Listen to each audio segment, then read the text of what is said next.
Sometimes, life produces the kinds of situations that no Hollywood scriptwriter could ever dream up. Comical, ambiguous, unpredictable, tragic. Life is such a multifaceted thing. These 10 short stories will make you believe that there's always room for love, kindness, and a miracle. Frankly speaking, the last 2 stories hit me right in the heart.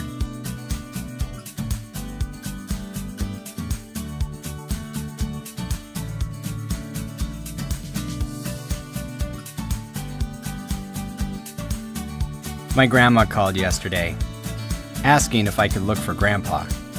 He went somewhere and hadn't come back yet. I said I would do that, and I looked at Grandpa, who was wood-burning Grandma's portrait at my place.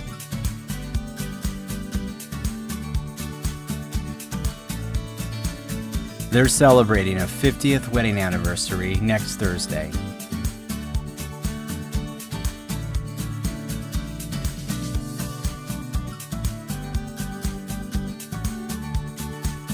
I was meeting my boyfriend's parents. We were having dinner and my hands were shaking with anxiety. Of course, when I tried to take some salad from the bowl, I dropped it all on the table.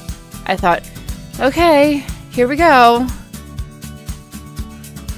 Then my boyfriend thrust his fork into my little mess of a salad and started eating it. I think I'll marry him.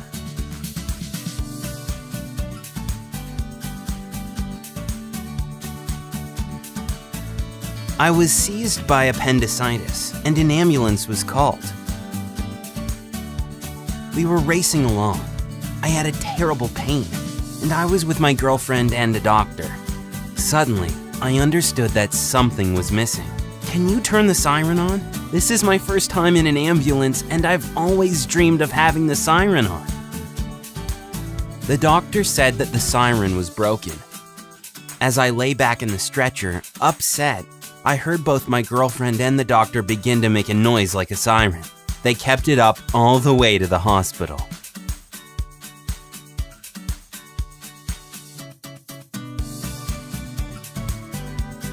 I woke up from someone breathing close to my ear. I opened my eyes to see the cutest Labrador puppy I have ever seen. My parents had remembered my dream from 20 years ago, when I was still a kid. At that time, they couldn't get a dog because of the small size of our apartment and our neighbors. Now that I live alone in a large apartment, they decided to get me a special present.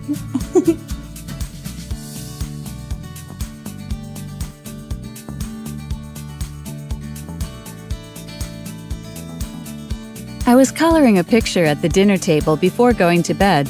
So as not to forget the idea, I sorted all the pencils in a certain order, filling the whole table with them. My husband was making breakfast in the morning when I rushed in screaming, "Oh gosh, I overslept!" Then I saw there were no pencils on the table anymore.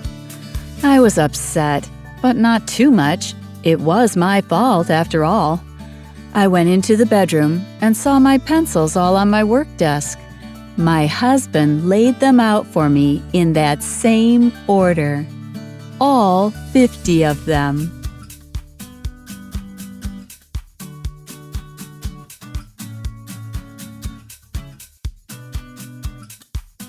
I study 100 miles away from my parents. One day I fell sick with a high fever. My dad came to drive me from the uni to the campus. He had to drive 2 hours and then back again so I wouldn't have to wait for the bus and ride it for 20 minutes. He also brought me Mom's broth and honey.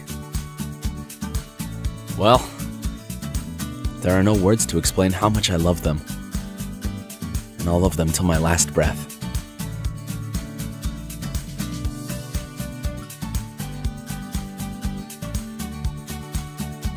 Looking straight at me, my dearly loved husband says, "So much fat and yet so delicious." After a minute of being completely nonplussed, I realize he is eating smoked fish. He only just escaped a slow and painful death.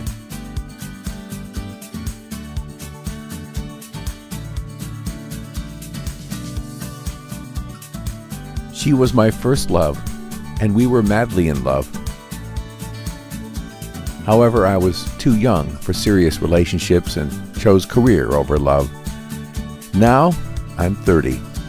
Recently, I met her in a shopping center. She's now happily married and has a son. We sat in a cafe for 4 hours talking about everything. We both confessed we had had the best time of our lives together.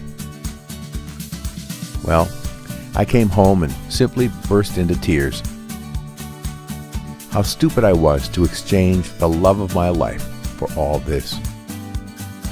Don't let your people go.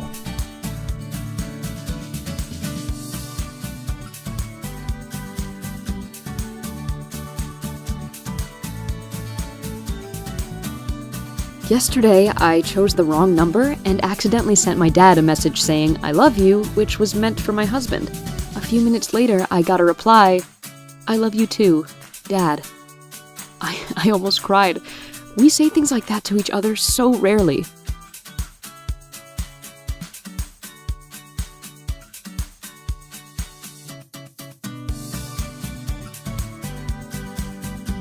Last week, I saw a girl who looked about 8 years old.